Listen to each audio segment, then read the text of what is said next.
நமோ நம சத்குருப்யோ சத்குருப்யோ நமோ நமஹ. நமோ நம சத்குருப்யோ சத்குருப்யோ நமோ நமஹ. நமோ நம சத்குருப்யோ சத்குருப்யோ நமோ நமஹ. நமோ நம சத்குருப்யோ சத்குருப்யோ நமோ நமஹ. சத்குருநாத் மகாராஜ கி ஜெய். கோபிகா ஜீவனஸ்மரணம் கோவிந்தா கோவிந்தா. பகவான் பக்தி ஒன்றுக்கே கிடைக்கின்றான். சுத்த சாத்வீகமான பிரேம பக்திக்கு பகவான் நம் பின்னாடி வருவானே ஒழிய வெளி வேஷத்திற்கோ அல்லது கர்ம பலனாவோ கிருஷ்ண தரிசனமோ கிருஷ்ண பக்தியோ நமக்கு கிடைச்சிடுறது இல்லை. இத குருவாயூரப்பனே பாகவதத்துல உத்தவர் இடத்துல சொல்றார். கேச்சித் யஜ்ஞ தபோதானம் விருதானி நியமான்யமானு ஆத்யந்தவந்த ஏவைஷாம் லோகாஹ கர்ம விநிர்மிதாக துக்கோ தர்காஸ்தமோனிஷ்டா க்ஷுத்ரானந்தாக சுச்சார்பிதாக அப்படிங்கிறார். உத்தவா, இப்போ நாம் பார்க்குற இந்த லோகமானது கல்லுனால செய்யப்படலை, மண்ணுனால செய்யலை, தீர்த்தத்தினால செய்யப்படலை, வாயுவினால செய்யப்படலை. அப்போ இந்த உலகம் எதனால செய்யப்பட்டிருக்கு அப்படின்னா கிருஷ்ணன் சொல்றார், லோகாஹா கர்ம விநிர்மிதாகா, இந்த லோகமானது கர்மத்தினால செய்யப்பட்டிருக்கு அப்படிங்கிறார். லோகமே கர்மத்தினால செய்யப்பட்டிருக்கு, ஆக்ஷன்ஸ்னால செய்யப்பட்டிருக்கு. அப்படி கர்மமயமான லோகத்துல இன்னொரு கர்மாவை பண்ணிட்டு அந்த கர்ம பலனாக கர்மாதீத வஸ்துவா இருக்கக்கூடிய கிருஷ்ண தரிசனத்தையோ கிருஷ்ண பக்தியவோ சம்பாதிச்சுடலாம் அப்படின்னு நினைக்கிறது எவ்வளவு முட்டாள்தனம், எவ்வளவு மூடத்தனம் அது. இது வேத விகிதமான கர்மாக்கள்லேருந்து ஆரம்பிச்சு இப்ப நாம புதுசா கண்டுபிடிச்சு வச்சிருக்கிற கோணாமானான் இருக்கிற கர்மாலாம் இருக்கு பாருங்க, அது பரியந்தம் எந்த கர்மாவை எத்தனை காலம் எவ்வளவு ஸ்ரத்தையா பண்ண போதிலும் அதற்கு விலை கிருஷ்ண பக்தி இல்லை, கிருஷ்ண தரிசனம் இல்லை, அதற்கு விலை இல்லை. அப்போ அது மாதிரியான கர்மாலாம் நான் பண்ணிட்டு இருக்கேனே, எனக்கு ஒன்றும் பலன் இல்லையான்னா பகவான் உண்டுங்கிறார். கிருஷ்ணன் பாகவதத்துல அதற்கு உண்டு, அதற்கு கிருஷ்ண பக்தி விலை கிடையாது. என்ன பலன்? க்ஷுத்ரானந்தாக, அல்ப சுகத்தை அல்ப காலம் அனுபவிப்பாய். இங்கேயோ சொர்க்கத்திலேயோ அல்ப காலம்தான் அனுபவிப்பாய், அனுபவிக்கிற சுகமோ அல்பமா இருக்கும். அப்புறம் உனக்கு என்ன கிடைக்கும்னா துக்காக, துக்கம் கிடைச்சிடும். தாங்க முடியாததோர் துக்கம் உன்னை தாக்கிடும். அவ்வளவுதான் நீ பண்ற கர்மாவுக்கு பலன். அது சரி, எனக்கு கிருஷ்ண பக்தி தான் வேணும்னு உண்மையா ஆசைப்பட்டு நான் பகவன் நாம தீவிரமா ஜபம் பண்ணிட்டு இருக்கேன். வெளி வேஷத்திற்காக இல்லை, ஏகாந்தமா உட்கார்ந்து நாம சங்கீர்த்தனம் பண்ணிட்டு இருக்கேன். சத்கிரந்தங்கள்லாம் பாராயணம் பண்றேன், திவ்யதேசமா தரிசனம் பண்றேன், புண்ணிய நதிகள்லாம் ஓடி ஓடி போய் ஸ்நானம் பண்றேன். அப்போ எனக்கும் பலன் ஒன்றும் இல்லையா அப்படின்னா, அப்படி கேட்டா அதுல ஒரு சின்ன ஒரு மாற்றம் உண்டு. ஈஸ்வரார்ப்பண புத்தியோட ஸ்ரீகிருஷ்ண பிரீதிகரார்த்தம் கிருஷ்ண பக்தி வேணும்னு ஆசைப்பட்டு நாம பண்ணிட்டு இருக்கிற நாம ஜபம் நாம சங்கீர்த்தனம் போன்ற சாதனைகளுக்கும் நிச்சயமா கிருஷ்ண பக்தி விலை இல்லை, கிடைக்காது. ஒரு உதாரணம் சொன்னா உங்களுக்கு புரியும். இப்போ மந்திர சாஸ்திரத்துல இந்த மந்திரத்தை இவ்வளவு ஆவர்த்தி ஹோமம் பண்ணா, இவ்வளவு ஆவர்த்தி ஜபம் பண்ணா அதற்கு பலன் புத்திர பாக்கியம் கிடைக்கும் அப்படின்னு இருக்குன்னு வச்சுக்கோங்க. இப்ப அந்த மந்திரத்தை நான் அவ்வளவு கோடி ஜபம் பண்ணி அவ்வளவு லட்சம் ஹோமம் பண்ணி அவ்வளவு 1000 தர்ப்பணம் பண்றேன்னு வச்சுக்கோங்க, எனக்கு புத்திர பாக்கியம் கிடைச்சிடும். அப்ப என்னன்னா புத்திர பாக்கியத்துக்கு விலை 1 கோடி ஆவர்த்தி அந்த மந்திரத்தை ஜபம் பண்றது. இப்போ ஒருத்தர் விவாகம் ஆகணும், எனக்கு விவாகம் ஆகலைன்னு வரான்னு வச்சுக்கோங்க. உடனே மந்திர சாஸ்திரத்தை பார்த்து, அப்பா நீ இந்த மந்திரத்தை 1 லட்சம் ஆவர்த்தி ஜபம் பண்ணிட்டாயானால் உனக்கு விவாகம் ஆயிடும். யார் சொல்றானா? ரிஷி சொல்லியிருக்காரு. அப்படியா? அப்படின்னா நான் போய் பண்றேன்னு ஒருத்தர் ஸ்ரத்தையா 1 லட்சம் ஆவர்த்தி ஜபம் பண்றான். அது என்ன தேவதையோட மந்திரமோ அதை ஜபம் பண்றான். உடனே இவனுக்கு கல்யாணம் ஆயிடுறது. இந்த கல்யாணத்துக்கு விலை 1 லட்சம் ஆவர்த்தி அவன் பண்ண ஜபம். அப்போ எவ்வளவு கோட்டி பண்ணா எனக்கு கிருஷ்ண பக்தி வரும்? இப்படி ஒரு கேள்வி வரும் இல்லையா? நாம பண்ற சாதனைக்கு விலை இல்லை கிருஷ்ண பக்தி, அது விலை இல்லை. ஆனால் இப்படி ஈஸ்வரார்ப்பண புத்தியோட ஸ்ரீகிருஷ்ண பிரீதிகரார்த்தம் நாம பண்ற சாதனைக்கு வேற 2 பலன் உண்டு. இப்போ முன்னாடி சொன்ன மாதிரி க்ஷுத்ரானந்தாகனு அர்த்தம், அப்படி அந்த பலன் வராது நமக்கு. நமக்கு வேற 2 பலன் உண்டு. டைரக்டா கிருஷ்ண பக்தியை கொடுத்துடாது நாம பண்ற சாதனைகள். ஆனா வேற 2 பலனை கொடுத்துரும். என்ன பலன்னா, முதல் பலன் கிருஷ்ண கதாசிரவணத்துல ஒரு இன்ட்ரெஸ்ட் உள்ளுக்குள்ளேந்து ஒரிஜினலா தோணும். அது ஒரிஜினல்ங்கிற வார்த்தை ரொம்ப முக்கியம். அந்த கிருஷ்ண கதாசிரவணம் எங்க நடக்கிறதோ அங்க நம்மளை கொண்டு விட்டுடும். இந்த நாம பண்ற ஜப பலன், பாராயண பலன், க்ஷேத்திர தரிசன பலன், இதெல்லாம் நம்மளை கொண்டு விட்டுடுவாங்க. கிருஷ்ண கதாசிரவணம் ஒரே கதையை திரும்ப திரும்ப எத்தனை முறை கேட்டாலும் போர் அடிக்கவே அடிக்காது. கிருஷ்ண கதாசிரவணம் பண்ணிட்டே இருக்கும்போது பட்டுன்னு நமக்கு மேனி சிலுக்கும், கண்கள்ல கண்ணீர் வரும். இதெல்லாம் அந்த நாம ஜபத்தோடைய பலன் நமக்கு கொடுத்துரும். இது முதல் பலன். 2வது பலன் என்ன பண்ணும்னா, இப்போ நம்ம பாரத தேசத்திலே ஆகட்டும், இந்த காலத்துல உலகம் பூரா சதா கிருஷ்ணானந்தத்திலேயே இருக்கிற பூர்ண பிரம்மனிஷ்டாலான கிருஷ்ணதாசர்களான சாதுக்கள் உலகம் பூரா சஞ்சாரம் பண்ணிட்டு தான் இருக்கா. அவளுடைய தரிசனம் அப்படிங்கிறது துர்லபத்திலையும் துர்லபம், இப்பவும் கலியுகத்திலையும் கூட. அதனால அந்த சாதுக்கள் எல்லாம், அப்படி சஞ்சாரம் பண்ணிட்டு இருக்கிற சாதுக்கள் எல்லாம் நாம் தரிசனம் பண்றது நம்ம பாக்கியம்தான், அவளை நமஸ்காரம் பண்றது நம்ம பாக்கியம்தான். அதெல்லாம் இருக்கட்டும். ஆனால் நமக்கு கிருஷ்ண பக்தி வரணுமானால், நாம உத்தாரணம் ஆனுமானால், நாம கோலோகத்துல போய் ராதாகிருஷ்ணனோட நித்தியவாசம் பண்ணணுமானால், நமக்கு இதே பிறவியில கிருஷ்ண தரிசனம் கிடைக்கணுமானால், இது மாதிரி சாதுக்களுடைய ஆசீர்வாதம் அது ஒரு பக்கம் இருக்கட்டும், நமக்குன்னு பிரத்யேகமா ஒரு குருநாதன் வேண்டி இருக்கு. அந்த குருநாதனை நாம தேடி கண்டுபிடிச்சோமானால், இப்ப நாம அறகுறையா இருந்துட்டு இருக்கோம். அப்ப நாம ஒரு குருநாதனை கண்டுபிடிச்சோமானால் அறகுறையா தான் கண்டுபிடிப்போம். அப்ப நாம குருநாதனை தேடி போறதுங்கிறது கலியுகத்துல வெரி டேஞ்சர். ஏன்னா நம்ம வெளி வேஷங்கள்ல ஏமாந்துருவோம். அவர் ஹிருதய பாவம் நம்மளால கண்டுபிடிக்க தெரியாது. ஏன்னா நாமே அறகுறையா இருக்கோம். அப்போ நாம நிஷ்காமியமா ஈஸ்வரார்ப்பண புத்தியோட ஸ்ரீகிருஷ்ண பிரீதிகரார்த்தம் நாம ஜபமோ, நாம சங்கீர்த்தனமோ, சத்கிரந்த பாராயணமோ, அவாவா என்ன சாதனை வச்சுட்டு இருக்கேளோ அதை பண்ணிட்டு இருக்கே இல்லையா, அது என்ன பண்ணும், நமக்கான குருநாதரை கண்டுபிடிச்சு நம்ம கண்ணுல காட்டி கொடுத்து அவரிடத்துல கொண்டு சேர்த்துரும். அவரிடத்துல நம்மளை மெல்ல கொண்டு சேர்த்துரும். குரு கிருபையினால நம்ம பூர்ணமாயிடுவோம். ஸ்ரீமத் பாகவதத்துல கிருஷ்ணனே சொல்றான், குரோஹோ அனுகிரகே நைவ புமான் பூர்ணஹா பிரசாந்தையே அப்படிங்கிறார். குரு அனுகிரகத்தினாலதான் ஹிருதயத்துல கிருஷ்ண பக்தி ஊறணும், கிருஷ்ண தரிசனம் கிடைக்கணும்.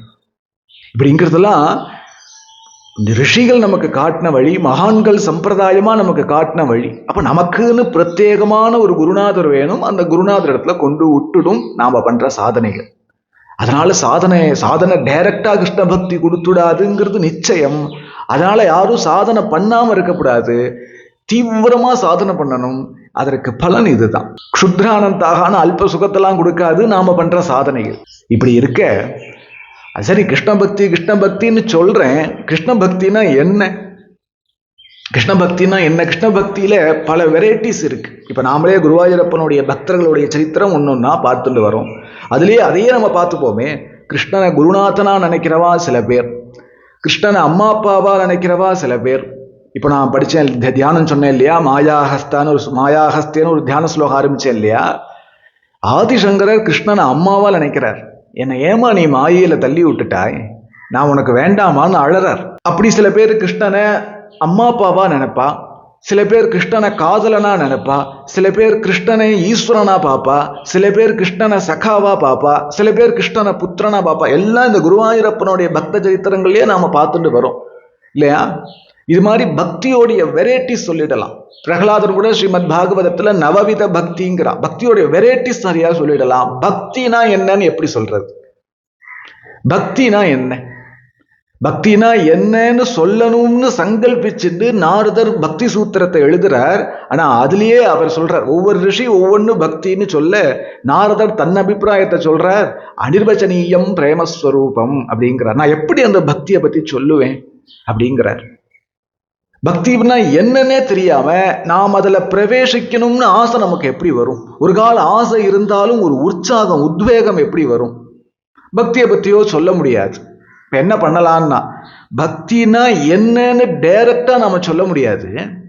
ஆனால் அந்த பக்தி வந்தவாளை காட்டி அவளுடைய சரித்திரத்தை சொல்லி, பத்தியா இதுதான் பக்தி அப்படின்னு சொன்னால் கொஞ்சம் புத்திக்கு மனசுல படும். அது ஒரு சின்ன ட்ரிகர் பாயிண்டா இருக்கும் நமக்கு. நாம நம்மளுடைய பக்தி மார்க்கத்துல ஸ்திரமா பயணிக்க முடியும். பாக்கி சுவானுபவத்துல தான் வந்தாகணும். அது ஜபம் பண்ண பண்ண பண்ண சத்சங்கம் கேட்க கேட்க கொஞ்சம் கொஞ்சம் கொஞ்சம் ஹிருதயத்துல ஈரம் ஊற ஆரம்பிச்சிடும், பக்தி தீர்த்தம் ஊற ஆரம்பிச்சிடும். ஆனால் முன்னாடி இவ்வளவுதான் காட்ட முடியும். இது கிருஷ்ணனே சொல்றான். பக்தி வந்தவா எப்படி இருப்பா, அவளுடைய பெருமை என்ன அப்படின்னு கிருஷ்ணனே ஸ்ரீமத் பாகவதத்துல சொல்றார். வாக்கு கத்கதாக திரவதே எஸ்த சித்தம் ருதத்ய அபீக்ஷணம் அசதி கொசிச்ச விலஜ்ஜ உத்காயதி நிருத்தியதேச்ச மத்பக்தி யுக்தோ புவனம் புனாதி அப்படிங்கிறார். அந்த பக்தால் என்ன பண்ணுவாலாம், உலகத்தை மறந்து தன்னை மறந்து ஏதோ ஒரு கிருஷ்ண லீலையில மனசு லயிச்சு போய் பட்டுன்னு அழுவாலாம். சில சமயம் ஏதோ கிருஷ்ண லீலையில மனசு லயிச்சு போய் சிரிப்பாலாம். லோகம் என்ன நினைக்கிறதுன்னு கவலைப்பட மாட்டாலாம். அடுத்தவா என்ன நினைக்கிறான்னு கேர் பண்ண மாட்டாலாம். யாரோ ஒருத்தர் ஏதோ காரணமாக கிருஷ்ணா குருவாயூரப்பா கோபாலா கிருஷ்ணா ராதேஷ்யாம் சியாமசுந்தரா சியாமசுந்தரா இப்படின்னு ஏதாவது பகவன் நாம சொல்லிட்டா அது இவா காதுல விழுந்துருத்துன்னு வைங்கோ, பட்டுன்னு மேனி செலுத்து கண்கள்லேருந்து கண்ணீர் வந்துருமா. அப்படி இருப்பாளாம். உத்காயதி லஜ்ஜையை விட்டு என்னுடைய சரித்திரத்தை சொல்லிட்டே இருப்பாளாம், என்னுடைய சரித்திரத்தை கேட்டுட்டே இருப்பாளாம். இதெல்லாம் பக்தி வந்தவனுக்கு ஒரு டைப் ஆஃப் லட்சணங்கள். அதுவும் இந்த லட்சணம் கிளியரா சொல்லிட முடியாது. ஏன்னா ஒவ்வொரு பக்தியும் ஒவ்வொரு விதம், ஒவ்வொருத்தரும் யூனிக். நம்ம முன்னாடியே சொல்லியிருக்கேன். அப்பேற்பட்ட இந்த லட்சணங்களோடு கூடிய ஒரு பக்தன் உலகத்துல வாழ்ந்துட்டானே ஆகில் பாரதம் புனாதி, இந்த பாரத தேசமே பவித்திரமாயிடுங்கிறார். அப்படி சொல்லல நம்ம ரிஷிகள் அப்படி பார்க்கவே மாட்டான். புவனம் புனாதிங்கிறார் கிருஷ்ணன். இந்த உலகமே பவித்திரமாயிடும்பா. அப்படி ஒரு பக்தன் லோக உபகாரார்த்தம் ஹாஸ்பிட்டல் கட்டினானா அப்படிங்கிறது பார்க்காத, அவன் ஏதாவது கோ சம்பரக்ஷணம் பண்ணானான்னு பார்க்காத, ஏதாவது வேத பாடசாலை வச்சிருக்கானான்னு பார்க்காத, அதெல்லாம் தர்ம ஹிருதயம் படைத்த லோகத்துல வாழ்ற கிரகஸ்தால் பண்ண வேண்டிய விஷயம். அதெல்லாம் ஸ்பிரிச்சுவல் லைஃபுக்கு வந்தவா பண்ணக்கூடாதுன்னு அர்த்தம் இல்லை. அவசியம் அதை பண்ணாதான் அவன் மகான், அவன் அவதார புருஷன் எடுத்து ஏமாந்துடாத. உத்தம மகான்கள்லாம் இது மாதிரி காரியத்துல ஈடுபட மாட்டான். இதெல்லாம் லோக விவகாரம். நாமளே இன்னும் உத்தாரணம் ஆகல. நாம லோகத்தை உத்தாரணம் பண்ண போனா ஒன்னும் உருப்பிட முடியாது. அப்போ நீ அந்த லட்சணங்கள்லாம் பார்க்காத. அவ ஒன்னும் பண்ண வேண்டாம். அவன் எங்கேயோ ஹிமாலயத்துல ஒரு குகையில யாருக்கும் தெரியாம இந்த நிலையில இருக்கிற பக்தன் வாழ்ந்தா போரும். அவனுடைய இருப்பு இருக்கே, அவனுடைய வாழ்க்கை இருக்கே, அது ஒண்ணு போரும். புவனம் புனாதி, புவனமே பவித்திரமாயிடுங்கிறார். அப்போ இது மாதிரி நமக்கும் கிருஷ்ண பக்தி வரணுமானால் கிருஷ்ண பக்தர்களுடைய சரித்திரம், கிருஷ்ண லீலை இவைகளெல்லாம் திரும்ப திரும்ப திரும்ப சிரவணம் பண்ணிட்டே இருக்கணும். பகவன் நாம ஜபம் பண்ணிட்டே இருக்கணும். நல்ல ஒரு குருநாதன் நமக்கு கிடைக்கணும் அப்படின்னு கிருஷ்ணனிடத்துல பிரார்த்தனை பண்ணிட்டு இருக்கணும். அப்படியே இருக்கணும். இப்போ நாம பாரத தேசத்துல ரத்னங்களா ஆங்காங்கு இருக்கக்கூடிய கிருஷ்ண கஷேத்திரங்கள் எல்லாம் ஒன்னா கலெக்ட் பண்ணி அதுல 2 க்ஷேத்திரத்தை மாத்திரம் பொறுக்கி எடுக்கணுமானால் இப்ப நாம் எடுத்திருக்கோம், ஒன்று குருவாயூர், மற்றொன்று ஸ்ரீ பிருந்தாவனம் அப்படின்னு எடுத்திருக்கோம். இதுல பிருந்தாவனத்தை பத்தி பிறகு பார்ப்போம். இப்ப குருவாயூரை பத்தி பார்த்துன்னு வந்துட்டு இருக்கோம். குருவாயூருடைய ஸ்தல புராணம் பார்த்தோம், குருவாயூர் மகாத்மியம் பார்த்தோம், குருவாயூர் தரிசனம் பார்த்தோம். அதுக்கப்புறம் குருவாயூரப்பனே கதின்னு வாழ்ந்த உத்தமோத்தமமான கிருஷ்ண பக்தர்களுடைய சரித்திரங்கள் எல்லாம் ஒன்னொன்னா பார்த்துட்டே வரும். அதுல இன்றைய தினம் ஒரு நம்பூதிரி பிராமணனுடைய குழந்தைக்காக சாட்சாது குருவாயூரப்பனே சாட்சி சொல்ல வந்த கிருஷ்ணானுபவமான ஒரு சிறிய சரித்திரம் தான் பார்க்க போறோம். 2 நாளைக்கு முன்னாடி மஞ்சுளான்னு ஒரு பக்தையோடைய சரித்திரம் பார்த்தோம் இல்லையா? சரித்திரமா பார்த்தா சின்னதுதான், ஆனா கிருஷ்ணானுபவத்தை அது நமக்கு கிளப்பி விட்டுடும். அது மாதிரி இன்றைய சரித்திரம் ரொம்ப சிறிய சரித்திரம், ஆனா நமக்கு அது கிருஷ்ணானுபவத்தை கிளப்பி விட்டுடும். அப்படி ஒரு சரித்திரத்தை இப்ப நாம சிரவணம் பண்ணுவோம். முன்பொரு சமயம் குருவாயூர் சன்னதிக்கு பக்கத்திலேயே ஒரு நம்பூதிரி ஃபேமிலி வாழ்ந்து வந்தா. அந்த குடும்பத்துக்கு நென்மணின்னு பேரு, அது குடும்ப பெயர். அது அவருக்கு ஒரு தர்மபத்னி உண்டு, ஒரு குழந்தை உண்டு. அந்த குழந்தைக்கு 6.5 வயசாகிறது, இப்பவே உபநயனம் ஆயிடுத்து. இவர் தான் குருவாயூரப்பனுக்கு மேல் சாந்தியா இருந்துட்டு வரார். இப்ப நான் சொல்றதுங்கிறது ஒரு நாளைக்கு ஒருத்தரோ 2 பேரோ தான் குருவாயூர் சன்னதிக்கு வருவா. கூட்டம்லாம் இல்லாத ஒரு காலம், வருமானம் இல்லாத ஒரு காலம் அது. அது சமயம் இந்த நம்பூதிரி கிருஷ்ணனுக்கு பூஜை பண்ணிட்டு வர்றார். வருமானம் இல்லையே ஒழிய சன்னதியில நடைமுறைகள்ல எந்த மாற்றமும் இருக்காது. ஆனா 3 மணிக்கு நிர்மால்ய தரிசனம்னா 3 மணிக்கு திறந்துருவா. இவர் காத்தால 2 மணிக்கு எழுந்து ருத்ர தீர்த்தத்துல குளிச்சுட்டு நிர்மால்ய தரிசனத்துக்கு போவார். இந்த உபநயனம் ஆன பிறகு அவனுடைய அந்த நம்பூதிரி பிராமணனுடைய குழந்தையும் அப்பா பின்னாடியே போகும். அப்பா 2 காலுக்கு ருத்ர தீர்த்தத்துல குளிப்பாளா, இந்த குழந்தையும் குளிக்கும். அப்பா என்னென்ன பண்றா, நிர்மால்யம் எப்படி பண்றா, தீபாராதனை எப்படி பண்றா, என்ன வாகச்சார்த்தி எப்படி பண்றா, தைலாபிஷேகம் எப்படி பண்றா, அது எப்படி அது சாயங்காலம் தீபாராதனை பண்றா, எல்லாம் அந்த குழந்தை பக்கத்துல இருந்து பார்த்துக்கும். இப்படியே இருக்க ஒரு நாளைக்கு இந்த நம்பூதிரி பிராமணருக்கு அவசியம் வெளியில போக வேண்டிய ஒரு சூழ்நிலை வந்துடுச்சு. போயே ஆகணும். ஏதோ பித்திருக்காரியம் மாதிரி தவிர்க்க முடியாத ஒரு காரணம், போயே ஆகணும். அப்படி இருக்க இவர் தயங்கி நின்றுட்டே இருக்கார் அவர் ஆத்துல. கிளம்புனா போக வேண்டியதானேன்னா, அது சரி நாளைக்கு குருவாயூரப்பனுக்கு யாரு பூஜை பண்ணுவா அப்படின்னு இவருக்கு ஒரு கவலை. அர்ச்சகாலுக்கே அது புரியும். இவர் இப்படி இந்த துக்கத்திலேயே இருக்க. சரி போக வேண்டாமேனா அவசியம் போய் தான் தீரணும். அது மாதிரியான சுச்சுவேஷன். இப்படி இருக்க இப்படி வருத்தத்தோடையே சாயங்காலம் இரவு சாப்பிட உட்கார்றார். தர்மபத்தினி இலை போட்டு அதுல பரிமாறுறா. அப்போ அவ சொல்றா, தர்மபத்தினி சொல்றா, ஏன் என்னமோ மாதிரி இருக்கேள் அப்படின்னு கேட்குறா. நான் அந்த மாதிரி அவசியம் வெளியில போகணும், ஆனா யாரு குருவாயூரப்பனுக்கு பூஜை பண்ணுவா, நாளைக்கு ஒரு நாள் பகவான் எனக்காக பட்னி இருக்கிறதா, அது நன்னா இருக்காது, ஆனா நான் போய் தான் ஆகணும், என்ன பண்ணணும்னு தெரியலன்னு வருத்தப்பட்டு இருக்கேன் அப்படின்னு சொல்ற. ஏன் கவலைப்படுறேன், ஒரு நாள் தானே, நம்ம குழந்தைக்கு தான் உபநயனம் ஆச்சே, அவன் பார்த்துப்பான் அப்படிங்கிற. பொடி அவன் குழந்தடின்னு இருக்கட்டுமே, ஒரு நாள் தானே, டெய்லி உங்க பின்னாடி வந்து நீங்க என்னெல்லாம் பண்றே அப்படின்னு பார்த்துட்டு இருக்கான். என்கிட்ட வந்து சொல்லுவான், எல்லாம் ஒழுங்கா கரெக்டா தான் சொல்றான், அவன் பூஜை பண்ணட்டும், நீங்க போயிட்டு வாங்களேன் அப்படிங்கிறார். இவருக்கும் அப்படிங்கிற அவ தர்மபத்னி, இவருக்கும் வேற வழி இல்லாதனால சரி அப்படியானால் போயிட்டு வரேன், குழந்தைய கூப்பிடு அப்படின்னா குழந்தை ஓடி வரான். அப்பா சொல்றார், அப்பா குழந்தை நாளைக்கு அப்பா வெளியில போறேன், நீ குருவாயூரப்பனுக்கு பூஜை பண்றியா, விஷமெல்லாம் எதுவும் பண்ணக்கூடாது சரியா, கரெக்டா போய் பூஜை பண்ணிடுறியா அப்படின்னு கேட்குறா. நான் பண்ணிடுறேன்ப்பா, நான் பண்ணிடுறேன், நீ போயிட்டு வா அப்படின்னு குழந்தை சந்தோஷமா சொல்லுது. இவர் கிளம்பி போயிடுறார். குழந்தைக்கு என்ன உற்சாகம்னா, அவ அப்பா நித்தியப்படி எல்லா பூஜை பண்ணும் போதும் இந்த குழந்தை பின்னாடி இருந்து பார்த்துன்னு இருந்திருக்கான். பின்னாடியே நிற்பான், பலி போடும் போதெல்லாம் பின்னாடியே போவான். ஆனால் ஒரு சந்தர்ப்பம் மட்டும் அப்பா என்ன பண்றான்னு இவனுக்கு தெரிஞ்சுக்க முடியல. அது என்ன சமயம்னா உச்ச பூஜை, மாத்தியானிக பூஜையில கீழ் சாந்திமார்கள் 4 பேர் இருப்பா. யாருக்குமே சம்பளம் கிடையாது, ஏதோ 3 வேளை ஆகாரம் கிடைக்கும் குருவாயூர் கோவில்லேருந்து, அதுக்கு தான் கைங்கரியம் பண்ணிட்டு இருக்கா. கீழ் சாந்திமார்கள் நிவேத்திய பொருட்கள்லாம் குருவாயூரப்பன் கிட்ட கொண்டு வைப்பா. வச்சுட்டு எல்லா பூஜைக்கும் இவன் கூட இருப்பானா, இந்த பூஜைக்கு மாத்திரம் கூட இருக்க மாட்டான். எல்லாரும் வெளியில அனுப்பிச்சுட்டும் கர்ப்பகிரகத்தோடைய கதவை சாத்திட்டு உள்ள அவ அப்பா பூஜை பண்ணுவா. இந்த குழந்தை என்ன நினைச்சுட்டான், குருவாயூரப்பனே கிருஷ்ணனே வந்து இந்த பதார்த்தங்கள்லாம் சாப்பிடுறான் போருக்கு அப்படின்னு நினைச்சுட்டான். அவன் ஒவ்வொரு நாளும் இவ அப்பா கதவை சாத்திட்டு உள்ள பூஜை பண்ணிட்டு இருக்கும் போதெல்லாம் வெளியில நிற்கிற இவனுடைய ஹிருதயத்துக்கு அப்படியே தாபம் வந்துட்டே இருக்கும். ஐயோ இந்த கதவை தாண்டிட்டா உள்ள கிருஷ்ணன் இருக்கானே, ஐயோ கிருஷ்ணன் உள்ள நிற்க சாப்பிட்றானே, என்னால பார்க்க முடியலையே அப்படின்னு ஒரு வருத்தம் இவனுக்கு. பகவான் பிரத்யட்சமா வந்து நித்தியப்படி சாப்பிட்டு இருக்கிறதாக அந்த குழந்தைக்கு ஒரு பாவம். அப்படி நினைச்சுட்டு இருக்கு அந்த குழந்தை. இந்நாளைக்கு நம்ம தான் பூஜை அப்படிங்கும் போது நாம பார்க்க போறோம் கிருஷ்ணனு ஒரு சந்தோஷம், ஒரு உற்சாகம் இந்த குழந்தைக்கு. மறுநாள் காத்தால கரெக்டா 2 மணிக்கு எழுந்திருத்து இந்த குழந்தை. 6.5 வயசு தான் ஆறுது. எழுந்து அவ அப்பா பண்ற மாதிரியே ஸ்நானம் பண்ணிட்டு கரெக்ட் டயத்துக்கு அவ அப்பா பண்ற மாதிரியே நிர்மால்ய தரிசனத்துக்கு நட திறந்து, அப்புறம் தைல காப்பு, வாகச்சார்த்து, சங்காபிஷேகம், அப்புறம் உஷபூஜை அலங்காரம் எல்லாம் பண்ணி உச்ச பூஜை சமயம் வருது. கீழ்சாந்திமார்கள் எல்லா தலிகையும் கொண்டு வைக்கிறா. தலிகைன்னா எல்லாமே உண்டு, ஆனா இந்த காலம் மாதிரி 100 லிட்டர் 200 லிட்டர் கிடையாது. நெய் பாயசமா எத்தனை உண்டு, உண்ணியப்பமா ஒரு 25-30 உண்ணியப்பம், கதலி பழமா ஒரு சீப்பு, அவ்வளவுதான் இருக்கும். எல்லாம் கொண்டு வைக்கிறா, சுத்தான்னம் எல்லாம் கொண்டு வைக்கிறா. அப்ப எல்லாரும் கொண்டு வச்சுட்டு வழக்கமா வெளில போய் நின்றுடுவா.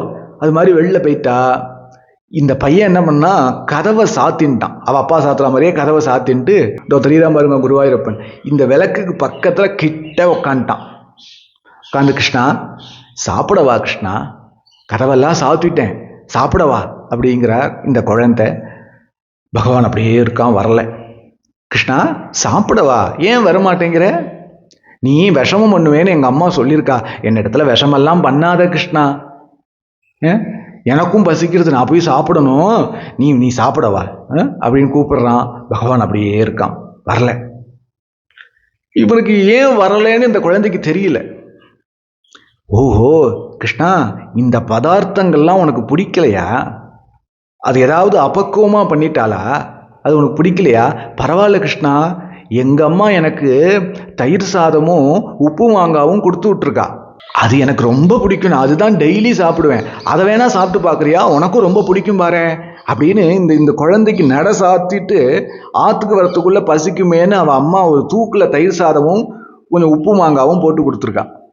அதை உள்ளதான் வச்சிருக்கான். அந்த தூக்கு எடுத்து வந்து அதை எடுத்து, கிருஷ்ணா இந்த தயிர் சாதம் வந்து வாயில போட்டுக்கோ, ஒரு மாங்காவை கடிச்சுக்கோ அப்படிங்கிறான்.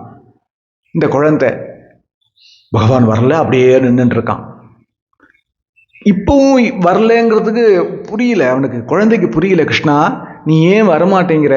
நான் வந்து எங்க அப்பா மாதிரி உனக்கு பூஜை பண்ணலையா? நீ ஏன் வரமாட்டேங்கிற கிருஷ்ணா, சாப்பிடவான்னு அழறான். அழுது அழுது அழுது, இந்த குழந்தையே வேற காத்தாலேருந்து சாப்பிடலையா, அழுது அழுது ரொம்ப சோர்ந்து போய் பகவான் வராத துக்கமும் ரொம்ப இவனை கஷ்டப்படுத்தி மெல்ல அப்படியே இந்த குருவாயூரப்பனுடைய சரணத்துல தலை சாஞ்சுட்டான். பகவான் பார்த்தா, இப்படி ஒரு நிஷ்கலங்கமான பக்தனா அவனுக்கு தரிசனம் கொடுக்காம பின்ன என்னத்துக்கு நாம இங்க இருக்கோம் அப்படின்னு பகவான் நினைச்சார். பட்டுன்னு பிரத்யக்ஷமா வந்தார். தன் சரணத்தை தலசாத்தி படுத்தின்னு இருக்கிற அந்த 6.5 வயசு குழந்தை மேல தன்னுடைய அமிர்த ஹஸ்தத்தை வைக்க பட்டுன்னு முழிச்சுட்டான். இந்த குழந்தை பார்க்குறேன், கிருஷ்ணா வந்துட்டியா வந்துட்டியா, நீ வருவேன்னு எனக்கு தெரியும், நான் அப்பாவுக்கு மட்டும்தான் நீ வருவியோன்னு நினைச்சேன், சாப்பிடலாம் கிருஷ்ணான்னு இந்த தயிர் சாதத்தையும் உப்பு மாங்காவையும் கொடுக்குறான். பகவான் வாங்கி சாப்பிட்றான். 2 ரூபா பகவான் போட்டுக்கிறான், 1 ரூபா பகவான் எடுத்து ஊட்டுறான். இந்த குழந்தைக்கு ஊட்டுறான். இந்த குழந்தைக்கு எவ்வளோ சாமர்த்தியம் பாருங்க. தயிர் சாதம் காலி பண்ணிட்டான். அதுக்கப்புறம் மெல்ல ஏதோ பேசி பேசி கிருஷ்ணனை இந்த பால் பாயசம் உண்ணியப்பம் எல்லாத்தையும் சாப்பிட வச்சுட்டான். அந்த கிருஷ்ணனும் 2 ரூபா போட்டுப்பான், 1 ரூபா இவனுக்கு ஊட்டுவான். இப்படி ஒரு 1/2 மணி நேரம் 3/4 மணி நேரம் இதுதான் பூஜை இல்லையா? இப்படி எல்லாமே பூஜை பண்ணணும். 1/2 மணி நேரம் பூஜை முடிச்சுட்டு நட திறந்தா கீழ்சாந்தி மாதிரி உள்ள வந்து பாத்திரத்தெல்லாம் பார்க்கறா. எல்லா பாத்திரமும் காலியா இருக்கு. அப்ப சொல்றா, எண்டாம்பி இங்க உண்ணியப்பம் பால் பாயசம் நெய் பாயசம் சுத்தானம் எல்லாம் என்ன பண்ண, எங்க காணுமே, ஒன்றும் காலியா இருக்கு. பகவான் சாப்பிட்டாரு மாமா. என்ன பகவான் சாப்பிட்டான்னு பொய் சொல்ற? வாயிலெல்லாம் ஒட்டின்னு இருக்கேன்னு. எனக்கும் பகவான் ஊட்டினார். பயலே, நீ பொய் சொல்ற, நீ தான் எல்லாத்தையும் ஒண்டிக்கு சாப்பிட்டுட்டு பகவான் சாப்பிட்டாருன்னு பொய் சொல்றியா? இரு நாளைக்கு உங்க அப்பா வரட்டும், எப்படியோ ஒன்னால இன்னைக்கு நாங்க பட்னி அப்படின்னு சொல்லிட்டு இப்போ காளி பாத்திரத்தெல்லாம் எடுத்துன்னு போறா அந்த 2-3 கீழ்சாந்திகள். மறுநாள் காத்தால நிர்மால்ய தரிசனத்துக்கு அவ அப்பா வந்துட்டா. பின்னாடி இந்த குழந்தையும் வரான். குழந்தை வந்தா அதே மாதிரி காத்தால நிர்மால்ய தரிசனம், தைலாபிஷேகம், சங்காபிஷேகம், வாகச்சார்த்து, உஷபூஜை அலங்காரம் எல்லாம் முடிச்சுட்டு செத்த நேரம் சன்னதி பிரகாரத்தில் உட்காந்துட்டு இருக்கா அந்த நம்பூதிரி. பக்கத்தில் அந்த குழந்தையும் உட்காந்துட்டு இருக்கான். இந்த 4 கீழ்சாந்தி வந்துட்டான். வந்து, சுவாமி நேற்று உங்க பையன் என்ன பண்ணான்னு தெரியுமோ? உங்க பையனால நாங்கெல்லாம் பட்னி. ஏன், என்ன பண்ணா என் பையன்? இல்லை, உள்ள போய் பூஜை பண்றேன்னு சொல்லிட்டு கதவை சாத்திண்டு நல்லா ருச்சியா இருக்குன்னு சொல்லிட்டு உண்ணியப்பம் பால் பாயசம் நெய் பாயசம் எல்லாம் அவனே சாப்பிட்டுட்டான். பாத்திரம்லாம் காலி ஆயிடுத்து. உண்டிக்கு சாப்பிட்டுட்டான் குழந்தை. சரி, ஏண்டா இப்போ அப்படி காலி பண்ணி வச்சிருக்கேன், நீ சாப்பிட்டியான்னு கேட்டான். நான் சாப்பிடல, பகவான் எனக்கு ஊட்டி விட்டான், பகவானும் சாப்பிட்டான் அப்படின்னு சொல்றான். பொய் சொல்றான் உங்க பையன் அப்படின்னு சொல்ல, இவருக்கு பால் அவர் உள்ள போய் இந்த பையன் சாப்பிட்டதோ இல்லை இவாளுக்கு ஆகாரம் கிடைக்காம போனதோ அதெல்லாம் இவருக்கு ஒன்றும் பிரச்சனை இல்லை. பகவானை தொட்டு பூஜை பண்றோம், பொய் சொல்லலாமா அப்படின்னு இவருக்கு ஒரு கோபம். பக்கத்துல பையன் உட்காந்துட்டு இருக்கான். பொய் சொன்னியா நீ? சாப்பாடுலாம் என்ன பண்ண? நீ தானே சாப்பிட்ட? இல்லப்பா, நான் சாப்பிடலப்பா, பகவான் தான் சாப்பிட்டான். பகவான் எனக்கு அப்பப்போ கொஞ்சம் கொஞ்சம் ஊட்டவும் ஊட்டினான். என்னடா பொய் சொல்ற நீனு? என்கிட்டயே தைரியமா நீ பொய் சொல்றியா அப்படின்னு ஒரு அடிக்க போறார். பட்டுன்னு கர்ப்ப கிரகத்திலேருந்து குருவாயூரப்பன் அசரீரியாக சொல்றான், நிறுத்து, பிரசாதத்தை நான் தான் சாப்பிட்டேன், குழந்தைய அடிக்காத அப்படின்னு கர்ப்ப கிரகத்திலேருந்து அத்தனை பேருக்கும் கேட்குற மாதிரி ஒரு அசரீரியாக குருவாயூரப்பன் சொல்ல, அங்கே இருக்கிற அத்தனை பேருக்கும் பட்டுன்னு மேனி செலுத்து, கண்களில் கண்ணீர் வந்து, கிருஷ்ணா குருவாயூரப்பா கிருஷ்ணா குருவாயூரப்பான்னு உலகத்தை மறந்து கீர்த்தனம் பண்ணி அப்புறம் எல்லாம் அவள் சமாதானமாகி அவள் அத்தனை பேரும் புரிஞ்சுண்டா. நம்ம குருவாயூர் க்ஷேத்திரத்தை தான் கிருஷ்ணன் நித்தியவாசம் பண்ணிட்டு இருக்கான். நிஷ்கலங்கமான பக்தி இருந்துடுத்தானால் இந்த காலம் அந்த காலம்னு இல்லை, யாருக்கும் பிரத்யக்ஷமா பின்னாடி வந்துருவான் அப்படிங்கிற சத்தியத்தை அத்தனை பேருக்கும் புரிஞ்சுண்டா. அத்தனை பேருக்கும் புரிய வைக்கிறதுக்காக தான் அத்தனை பேரும் கேட்கும்படியாக அசரீதி சொன்னார். இப்போ இந்த பையனை அடிக்கிறதுக்காக கை ஓங்கினார் இல்லையா, 60 வயசு நம்பூதிரி. தன் பையன் தானே, 6.5 வயசு தானே ஆறுது. பட்டுன்னு சரணத்துல விழுந்துட்டார். விழலாமா பெரியவா விழலாமான்னா, இப்போ வயசுல பெரியவா தான் பெரியவாளா? யாருக்கு கிருஷ்ண அனுபூதி இருக்கோ, கிருஷ்ண பக்தி இருக்கோ, அவன் 5 வயசு துருவனா இருந்தாலும் நாமெல்லாம் விழுந்து நமஸ்காரம் பண்ணணும். வயசுல முக்கியம் இல்லை. பிரகலாதன் வயசு சின்னவன் தான், ஹிரண்யகசிபு வயசு ரொம்ப பெருசு தான். அதனால என்ன பிரயோஜனம், அதனால என்ன விசேஷம்? வயசு முக்கியம் இல்லை. யாருக்கு கிருஷ்ண பக்தி சதா ஹிருதயத்துல அனுபவத்துல இருக்கோ, யாருக்கு கிருஷ்ண தரிசனம் உண்டாயிருக்கோ, அவாதான் நமஸ்கரிக்கத்தக்கவா. வயசு இல்லை விஷயம். அதனால பட்டுனுக்கு அந்த தன்னுடைய குழந்தையோடைய சரணத்திலேயே விழுந்து, என் அப்பனே நான் 62 வருஷமா குருவாயூரப்பனுக்கு பூஜை பண்றேன், எனக்கு ஒரு நாள் இப்படி ஒரு தரிசனம் கிடைச்சது இல்லடா, நீ உண்மையிலேயே என்னை விட பாக்கியம் பண்ணவன் அப்படின்னு அழறார். இப்படி ஒரு அழகான சரித்திரம். ஒரு ஆச்சரியம் என்னன்னா, இந்த சரித்திரம் குருவாயூர்ல நடந்தது. இந்த சரித்திரம் நடந்தது. அதனால என்றைய தினம் இந்த சரித்திரம் நடந்ததோ அப்போ முதற்கொண்டு இப்ப பரியந்தம் குருவாயூரப்பனுக்கு இந்த குழந்தையோடைய ஞாபகமா உரத்தயிரும் உப்பு மாங்காவும் இன்னைக்கும் நிவேத்தியம் பண்ணிட்டு இருக்கா. குருவாயூரப்பன் இந்த பையனுடைய நிறைவாக அதை சாப்பிட்டுன்னு இருக்கான் நித்தியபடி. அப்படி ஒரு ஆச்சரியமான சரித்திரம். எந்த ஒரு குருவாயூரப்பன் உப்பு மாங்காவும் தயிர் சாதமும் கை நீட்டி வாங்கி சாப்பிட்டானோ அதே குருவாயூரப்பன் இப்போ குருவாயூர்ல இருக்கான். இப்ப நீங்க கிளம்புனேன்னா போய் தரிசனம் பண்ணிட்டு வந்துடலாம், அங்கதான் இருக்கான் அவன். இப்படி ஒரு அருமையான சரித்திரம். அதுக்கப்புறம் வழக்கமா எல்லா சத்சங்கத்திலையும் நாம் சொல்றது தான், ஆனா ரொம்ப முக்கியமான விஷயம், யாருக்கெல்லாம் கிருஷ்ண பக்தி வேணும், கிருஷ்ண தரிசனம் வேணும்னு உண்மையா ஹிருதயத்துல ஆசைப்பட்டு இருக்கேலோ, உங்க உடம்பு உலகத்துல எந்த காரியம் வேணா பண்ணிட்டு போறது அதை பத்தி இல்லை. உங்க ஹிருதயத்துல எனக்கு கிருஷ்ண பக்தி தான் வேணும், எனக்கு கிருஷ்ண தரிசனம் தான் வேணும், இனி எனக்கு இந்த சம்சார லைஃப் வேண்டாம் அப்படின்னு யாரெல்லாம் ஹிருதயத்தை தீர்மானிச்சுட்டு ஆசைப்பட்டு இருக்கேலோ, அவெல்லாம் இதே ஜென்மால கிருஷ்ண பக்தியை அனுபவத்துல சம்பாதிச்சுக்கிறதுக்கோ கிருஷ்ண தரிசனம் கிடைக்கிறதுக்கோ 5 வழிகள் இருக்கு. அதை ஃபாலோ பண்ணுங்கோ. முதல் வழி குரு கிருபை. நமக்குன்னு ஒரு குருநாதன் வேணும், அந்த குருநாதனுடைய கிருபை வேணும்.